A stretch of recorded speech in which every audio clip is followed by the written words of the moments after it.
Hey there, welcome back to another review, this time of the 2017 sequel, The Guardians of the Galaxy Volume 2. It's actually Guardians of the Galaxy, but, you know, they like to call themselves the Guardians of the Galaxy, so forgive me. I'm not perfect. But anyway, and I definitely didn't feel this film was perfect either, but that doesn't mean that it was a bad movie. Overall, I actually liked this film. I liked this movie quite a bit. I was looking forward to this film. This was one of my most highly anticipated movies from this year, and I would say it didn't disappoint me for the most part. There were some things that I didn't really care for about the film, or things that I thought it could have done, or things that I thought it could have done better. But overall, though, I still thought this was a really solid sequel, and it was a really entertaining, fun time with the movies. It was another blast from the past, like the first film.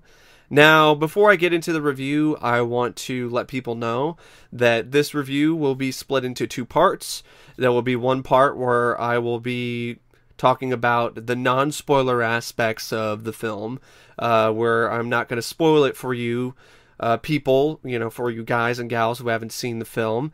And then there's going to be another part where I'm going to be talking about some spoilers. So for those of you who haven't seen the film, unless you want things to be spoiled, I would probably suggest don't watch that part. And then, flip to the end and, hear my rating and all of that.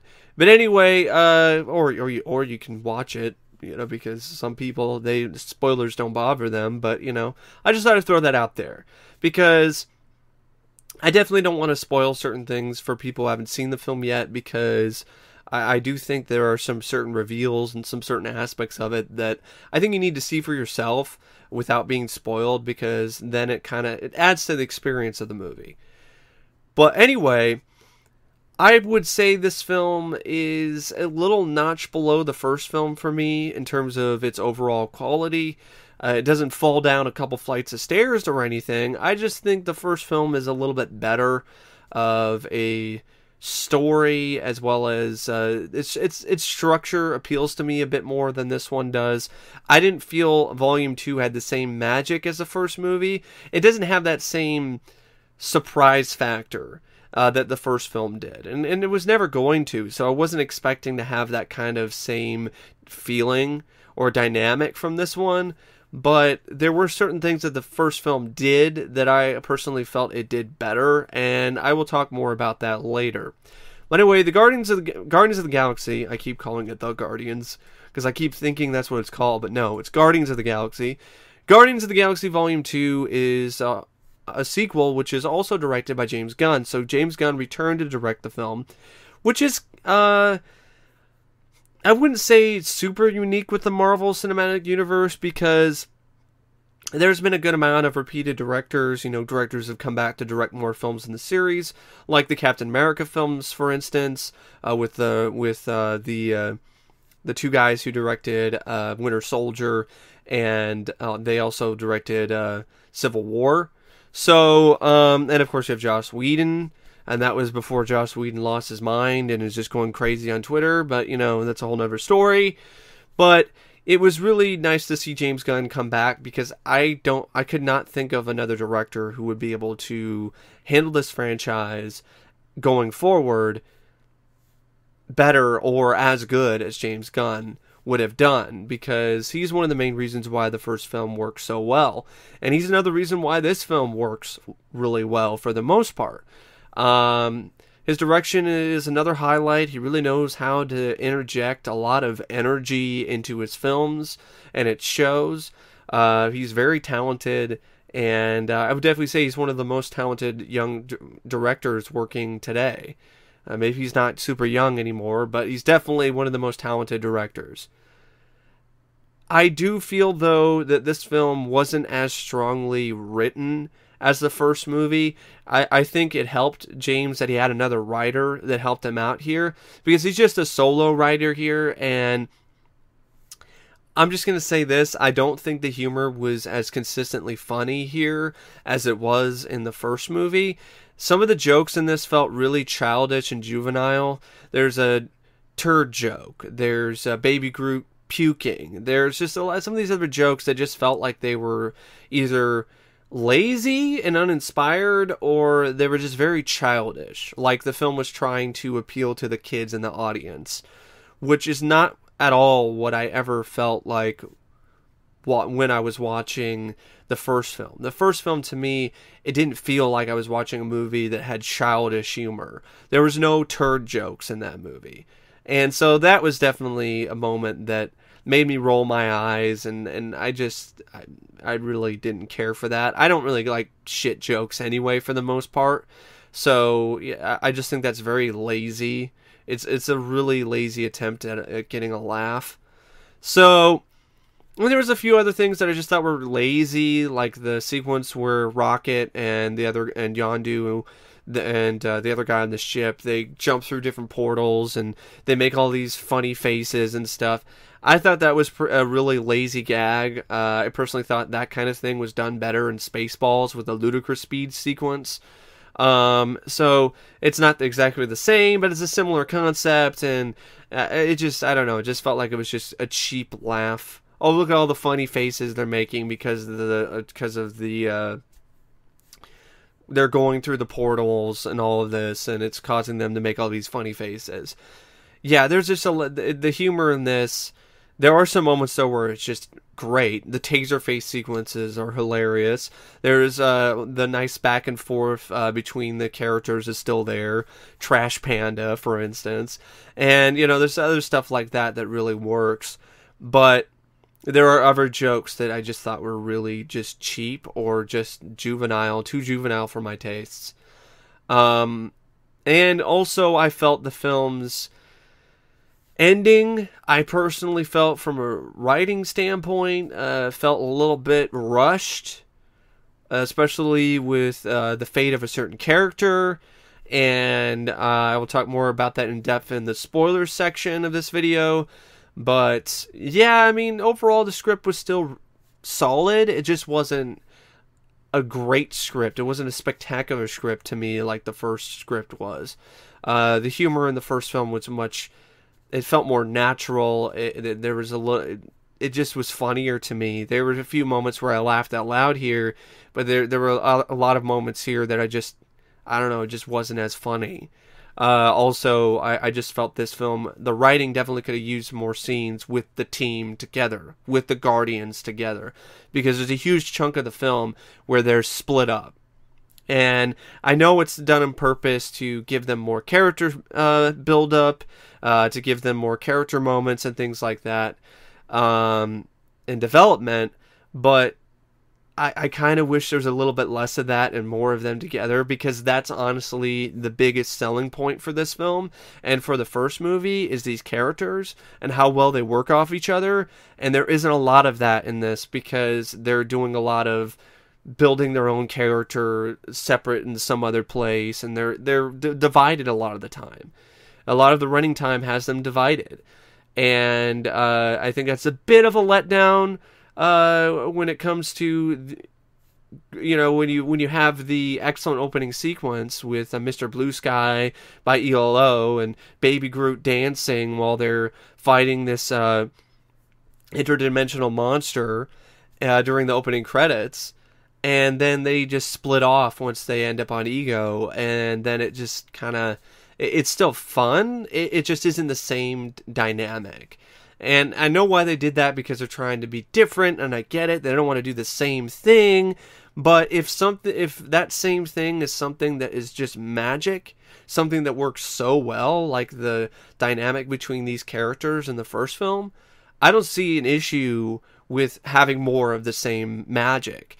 This would be like if you had a Star Trek sequel with the original cast in like the 90s or the 80s. And they just split off and didn't really... I mean, I know Star Trek 4 was kind of like that, but it didn't feel the same to me because they were still there in the same city. They were still in the same city. They were still communicating with one another. It seems like they're off in distant places. And there definitely wasn't as much there for Groot and Rocket Raccoon. They focused more on Drax with the story and Star-Lord. and a little bit with Nebula and Gamora.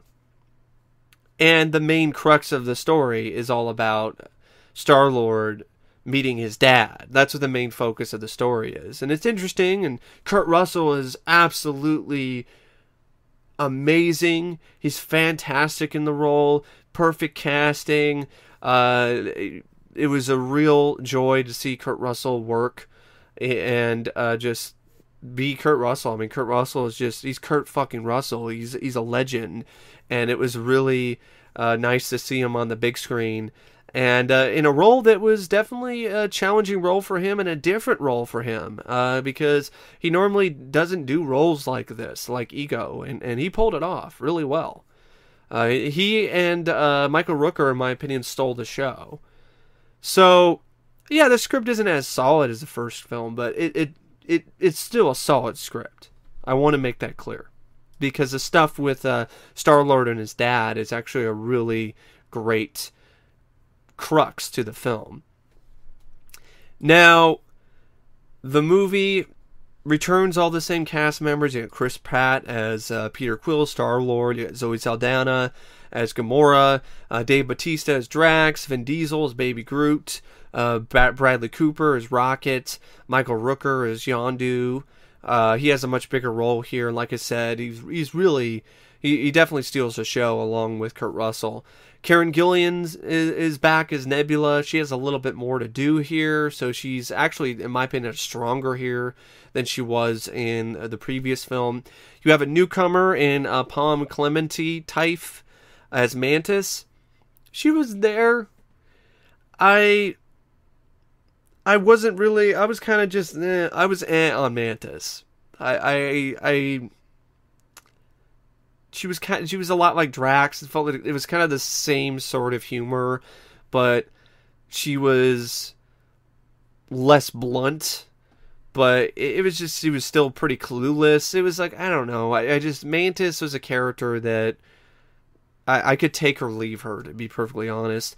Elizabeth Debicki as Aisha, she was fine. You know, she was fine for what she was asked to do. She was a lot. She was basically the queen of a bunch of prima donnas. That's really what these characters were. The sovereign. Chris Sullivan was quite funny as a Taserface. What was your second choice? Scrotum Ed? It was nice to see Stallone in a Marvel film. He plays a guy named Stackar Orgord. You don't ever really hear his real name. He was a second command. Actually, that was Sean Gunn as Kraglin. It was nice to see Sean Gunn have more of an expanded role here. There was a certain moment he had that was one of the funniest moments in the film for me. And but yeah, Stallone, he's a high-ranking Ravager who has a history with Yondu. And Stallone, at first, when he first showed up, I thought his line delivery was a bit stiff. It was like he was uncomfortable with it or something, or I don't know. It just didn't feel natural to me when he first showed up and has his lines. Later in the film, though, he's more natural. I don't know. I mean, it was nice to see Stallone in the film, but he didn't really do that much at all, so I thought that was a missed opportunity to have Stallone in this, and he just is there. That's really all he is. He's just there.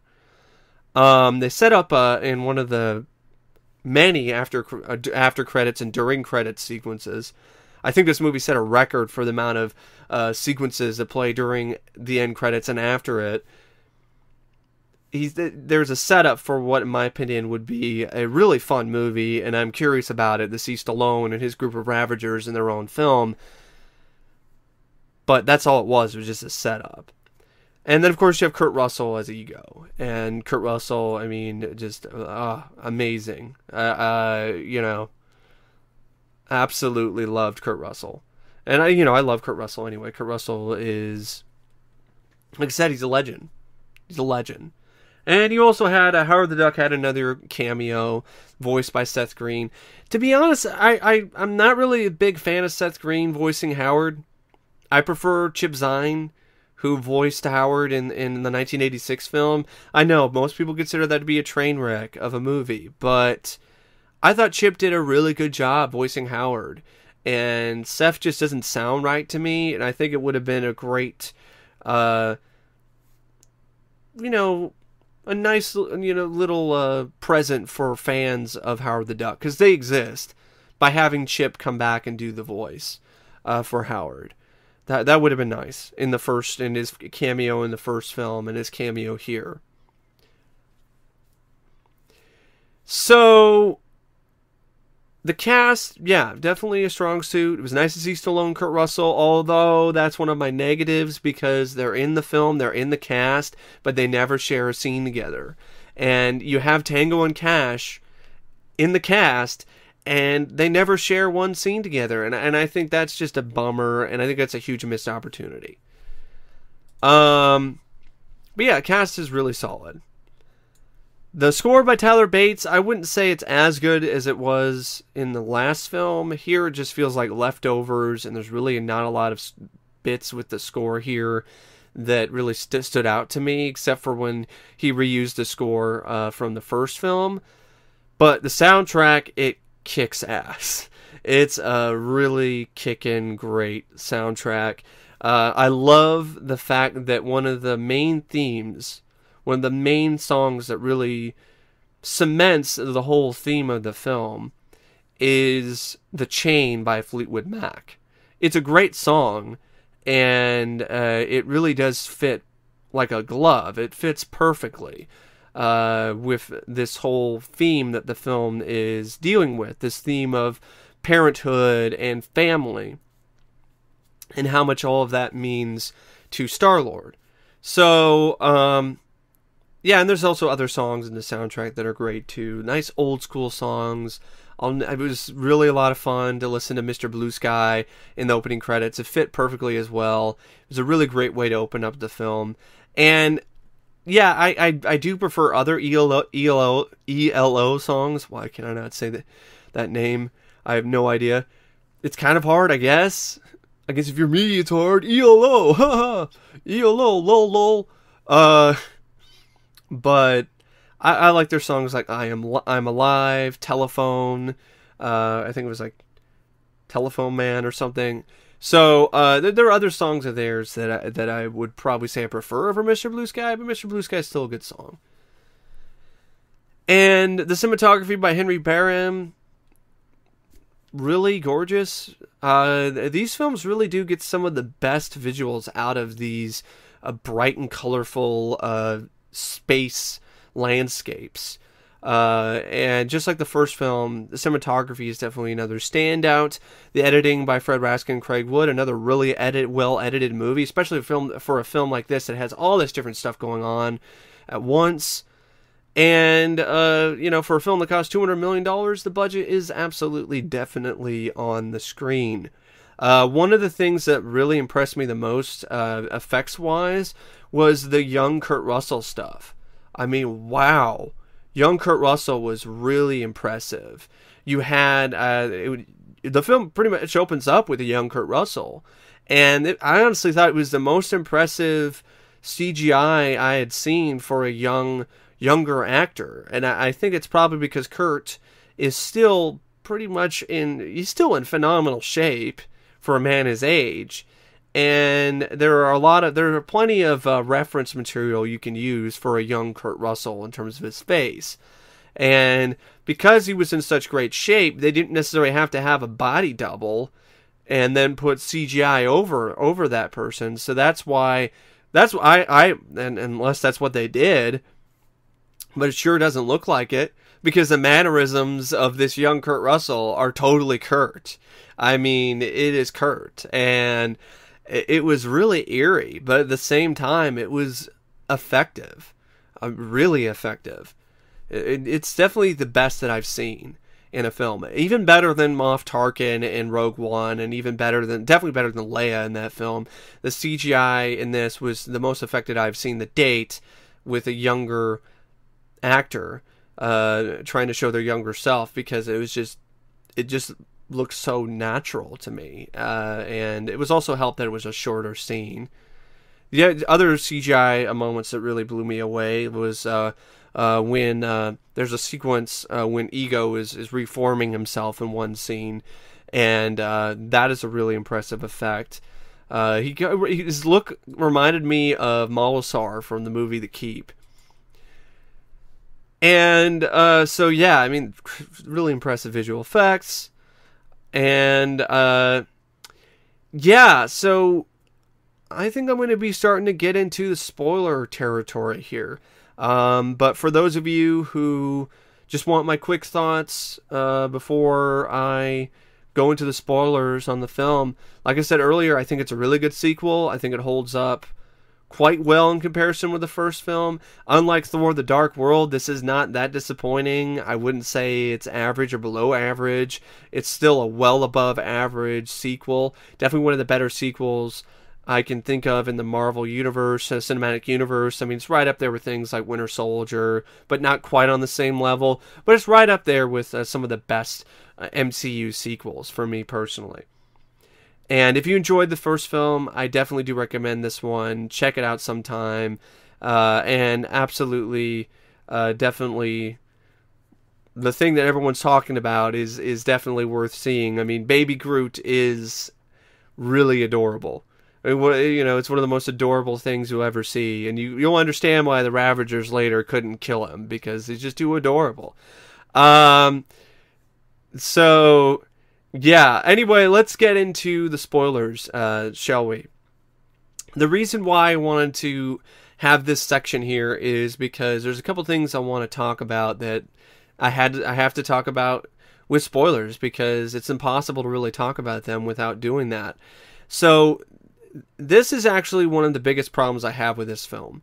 And it ties in with, in my opinion, its divided tone. It has a very uneven tone for me. Unlike the first film, which had a really great tone, this film, to me, it's not quite there. And the main reason why is because it has an ending that, in my opinion, is an unnecessary double whammy of death. And this mainly pertains to Yondu and his character and what happens with him in the end of the film. Now, I've heard a lot of people praise this and think it's great, and they don't have an issue with it, and that's fine. I have no issue with anyone who feels that way. This is just my personal opinion. In my personal opinion, he didn't have to die. He didn't need to die either. It was an unnecessary, tacked-on emotional ploy to shock the audience or get them to cry or something. I don't really get why this decision was made, especially when the point was already really well done. I mean, they already got the point across that Yondu is in reality Star-Lord's dad before Yondu sacrifices himself. I didn't really think that was necessary. And the main reason why is because you have this film which has end credits with a disco remix version of the Guardians of the Galaxy theme with the characters dancing in the background. And this is a movie that ends with a double whammy of death, where Star-Lord loses his real father, who is also this celestial being who's also a living planet and also wants to take over the Earth. And which is one of the most tragic things you can imagine, that your father is actually the villain, and also your father killed your mother, because his father is the one who implanted the tumor in her brain that killed her.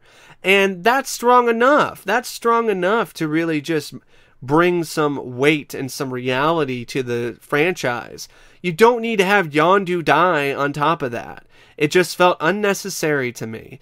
I mean, Star-Lord didn't need to lose both his fathers in one night. That was just overkill, in my opinion. Extreme overkill. One moment, Yondu was going around and saying, "I'm Mary Poppins, y'all," and then he's dead. It was just like, and they have a funeral and fireworks and all of this. It was just a very somber ending for a film, for this movie. It just felt out of place to me, especially when you go back and remember the opening credits with Mr. Blue Sky and Baby Groot dancing and stuff like that. And then you have this like super serious, depressing ending, which doesn't really mesh that well with the rest of the movie.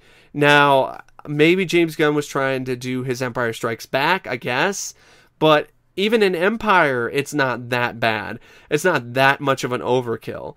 For example, to me, this is like if Empire ended with Luke getting his hand cut off, finding out that his father is Darth Vader, and oh, by the way, Han Solo also dies. It's not really necessary. It's one of those things, it's like, they didn't really need to kill Yondu off. You could have saved him for the third film. You could have saved him for some other sequences. I don't think Michael Rooker would really complain, since this is a role that's really helped get him more recognition by people, and maybe will help him get more roles in the future. So yeah, that's just... The tone is one of the biggest problems I have with the movie. You got a movie that has turd jokes, which I don't really care for. We have other moments that are pretty funny, some nice bits of, one-liners and stuff, and, some really great, funny moments. You got a scene where Star-Lord takes the form of a giant Pac-Man and goes after his dad, Ego. And then you got Yondu dying, and his dad disintegrating in his bare hands. It's just like, it's just not a very consistent tone, and that always bugs me when a film has that. But it's mainly the ending. That's the main thing. The rest of the tone for the rest of the film was fine.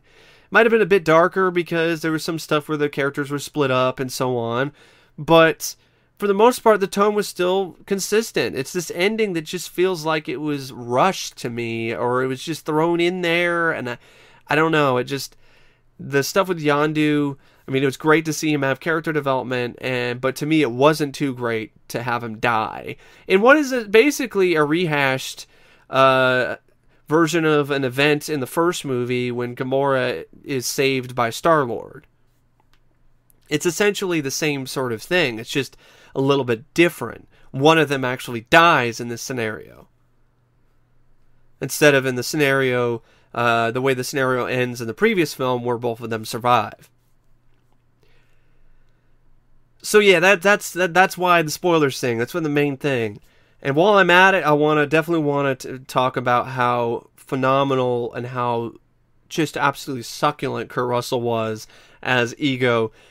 This is a great performance by Kurt, because he really made me buy it. I bought into him. I bought into the Ego's bullshit. I didn't even suspect that something was awry, that something was wrong, because it's Kurt Russell. He's such a charismatic guy. He has such a likable presence about him. I could not even fathom that he's a bad guy. It was perfect casting for this character. You bought that he was the father of Star-Lord. And also, it was great, and it was perfect casting because Kurt Russell's such a great actor. He can pull this type of role off. And he can also successfully pull the wool over your eyes. I mean, even when he was full-on villain mode, full-on God, vengeful God, throwing out the wrath of God on the Guardians of the Galaxy, I was still like, maybe try to make things work out, You don't have to kill him. Maybe we could work something out. I mean, maybe give him his own little planet, other planet he can use to, like, manipulate things on or something. I mean, maybe we can use, maybe Star-Lord and Ego can patch things up. I mean, it's Kurt Russell. I mean, come on. There was all that kind of stuff. I mean, because I love Kurt so much, and he's such a great actor that he just pulls off that type of character where you're all throughout the whole film, you're like, even when he's revealed to being this evil guy who wants to take over the universe and remold it in his image and kill Star-Lord to do it, and has killed a bunch of other people in unsuccessful attempts to do this, you're just like, it's Kurt Russell, maybe there was a reason for this stuff. Maybe it'll turn out fine.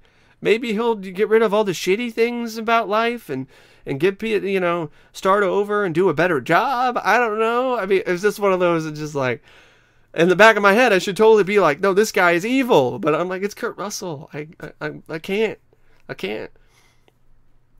And on that note, yeah, it really would have been nice to see at least a sequence with Stallone and Kurt Russell on screen together. It would have been difficult, but I honestly think they should have had Stallone's character and his Ravagers rescue the Guardians at the end instead of Yondu's right-hand man and their ship. I think maybe Ego destroys that ship, and it looks like all hope is lost, and Stallone and his ship, they arrive there and save the day. I think that would have been a nice touch. Then you could have had maybe a scene or two where Stallone faces off with Ego or something. I thought that would have been a nice little touch there. But yeah, those are the main issues, kind of, things that stood out to me. The other couple other things, the humor, like I said earlier, I thought it could have been more consistent. The turd and puke jokes, I didn't like at all. And also, I would have liked to have more witty banter between the characters, back and forth, because they're split off and they're doing their own thing. There isn't a lot of that. There isn't as much of that, and I missed that. So I definitely wanted to see them together, doing things more. Even in the climax, they're broken off and fighting different parts of Ego separately. So there really isn't a lot of running time where the Guardians of the Galaxy are united as one. And I just felt the whole family aspect, what they're doing with these characters, was kind of a rehash, because that's what the whole theme of the first movie was. The importance of family and friendship. And then it felt like it was just kind of playing over the same beats in this one. But there still was some great moments with character building moments, especially for Star-Lord. But yeah, I don't know. I would have preferred to have more scenes with the characters doing stuff together. Maybe another action sequence. I think that would have helped. Also, I really would have liked to have had more hand-to-hand combat stuff, because that's one of the things I really liked about the first film, and there's not a lot of that at all in this one. There's some fun stuff with Rocket Raccoon and his gadgets, and him taking out a bunch of Ravagers one by one, in a fun, imaginative sequence. There's a great scene with Yondu with his arrow with a new fin, just tearing through all of the Ravager crew who turned on him.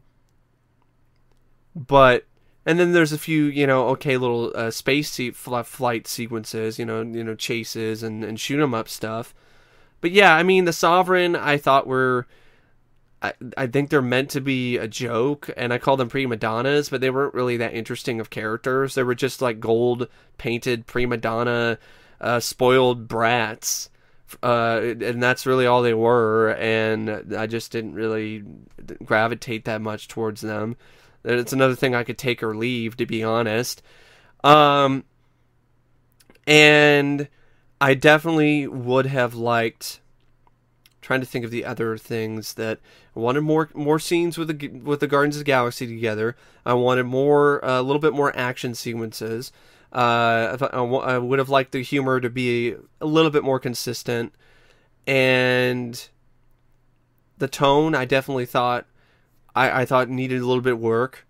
And pacing wise, there are some kind of really slow parts to it where it's just not a lot going on. They're on Ego, and there's just a lot of character stuff. There's not a lot of action or anything. It's just dialogue, a lot of exposition. So I felt that was there was a bit too much of that at times. But overall, these are all things that don't really affect the rating of the film that much, but it's enough that combined together, it brings the film down for me. But yeah, those are the main things that I personally felt were wrong with the film. That I didn't really, I wouldn't say felt were wrong with the movie. I personally didn't care for, or I thought it could have been done a little bit better. And oh, definitely having a scene with Stallone and Kurt Russell. But anyway, yeah, that's my thoughts on that's a spoiler section. For those of you who are still with me, or you fast forward to this point, now we're getting to the home stretch, and just giving my rating for the film. If I was going to rate the film out of 5 stars, I would give Guardians of the Galaxy Volume 2 4 out of 5. It's still, like I said, it's still a really, really good sequel. It has a lot of the same popcorn fun that the first film had, and it's still a really fun movie. I just felt there was some stuff that I thought was missing, and I thought could have been done better. Would have liked to have seen Stallone and Kurt Russell in a scene together. Would have, and I know I sound like I'm repeating myself, and I'm just doing this, summarizing some things for the people who didn't watch the spoiler section. So I really would have liked to have seen Kurt Russell and Stallone have a scene together. I think the ending could have been done differently, especially with how Yondu's character was treated and how things ended up with him. I would have liked to have a little bit more action, more scenes with the Guardians together.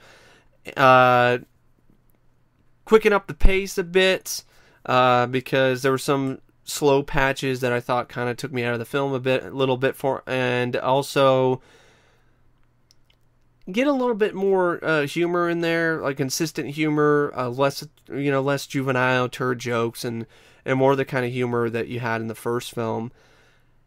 And also, I felt this was a film that, and I didn't mention this in another part, but I did feel this didn't have as much of an edge as the first movie did. The first film had more of an edge to it, and I definitely feel that this could have had a little bit more of an edge to it. Definitely felt like a softer film to me than the first movie. Even though it had some crazy stuff in it, it definitely felt like they're trying to ease back a little bit and soften up these characters a bit and make them more appealing to kids. But still, overall, a really stellar film, a stellar sequel that I highly recommend. And I don't know what else to say. I've talked your ear off long enough. Thanks for watching, and as always, I will see you guys later. See ya.